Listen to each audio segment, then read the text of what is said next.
Welcome to the Learning Pines YouTube. We hope this video helps. You start by defining the voice you want and gathering high-quality examples. This shapes timbre and delivery.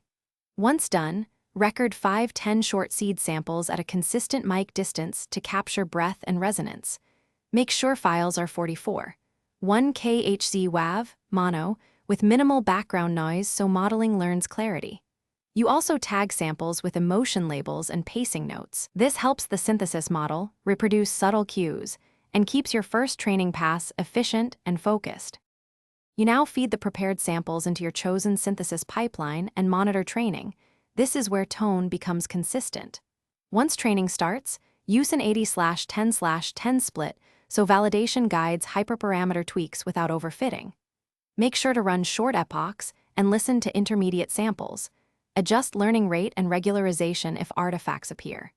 You can augment with subtle EQ and tiny pitch shifts to increase robustness. Then iterate until intelligibility and naturalness converge. You finish by post-processing the output and testing in real contexts to ensure consistency. Once deployment is imminent, apply light de-essing, gentle compression, and adaptive EQ so spoken lines sit well in mixes. Make sure to test long-form narration and short UI prompts because cadence matters differently. If you hear instability or muffled consonants, retrain with targeted problem samples, reduce model temperature, or tighten preprocessing. These fixes address common artifacts and keep your narrator voice reliable across every use case.